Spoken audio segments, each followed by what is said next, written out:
राम राम जी मित्रों।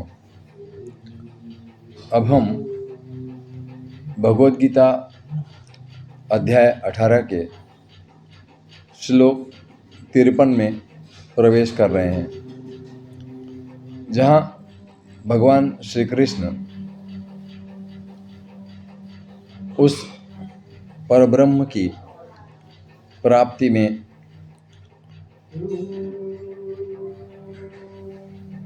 जो पुरुष लिप्त है उसके लक्षण बता रहे हैं। भगवान श्री कृष्ण कहते हैं, अहंकारं बलं दर्पं कामं क्रोधं परिग्रहं विमुच्य निर्मयः शान्तः ब्रह्म भूयाय कल्पते।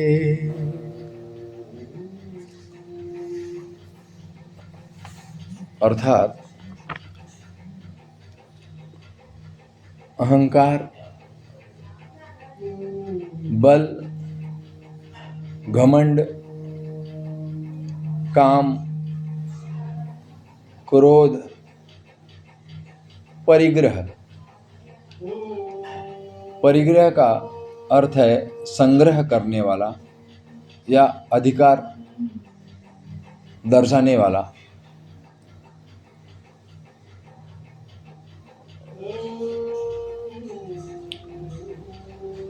ऐसा जो व्यक्ति इन सभी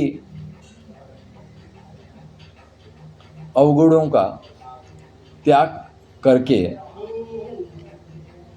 ममता रहित का अर्थ है मोह से मुक्त, शांति युक्त पुरुष सच्चिदानंद घन ब्रह्म से अभिन्न भाव से स्थित होने का पात्र होता है। भगवान श्री कृष्ण इस श्लोक में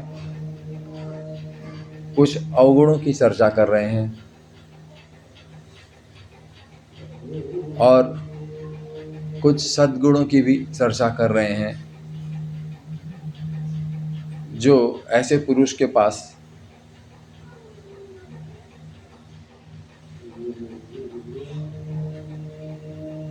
अवगुण तो नहीं होते, लेकिन जो गुण हैं, सद्गुण,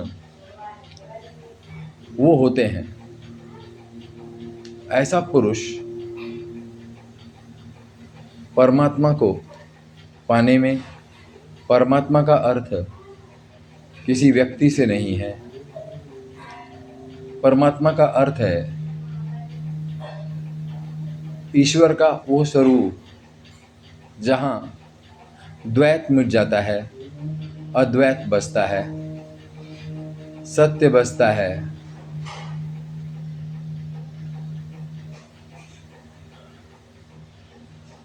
आनंद बसता है और शुद्ध चित्त शेष रह जाता है। वो साक्षी भाव की दशा को ही भगवान श्री कृष्ण सच्चिदानंद घन ब्रह्म ऐसा कह रहे हैं। इसमें अहंकार की बात कर रहे हैं। अहंकार को पाप के जो रूप हैं उनमें सबसे शीर्ष पर रखा गया है। अहंकार कई रूपों में आता है, सूक्ष्म रूपों में भी आता है। कई बार हम कुछ शुभ कर्म करके भी अहंकार से पोषित हो जाते हैं। तो अहंकार का पूर्णतया विसर्जन, इसकी बात भगवान श्री कृष्ण कह रहे हैं। और सद्गुणों में उन्होंने कहा कि वो ममता रहित होता है, यानी कि उसमें मोह नहीं होता। इन दो गुणों की बात, एक अवगुण और एक सगुण जो शीर्ष पे हैं, उनकी बात यहाँ पर दोहराई गई।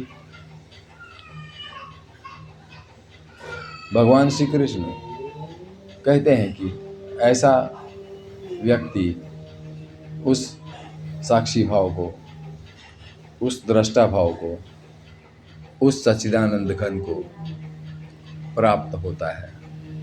अब इतना है।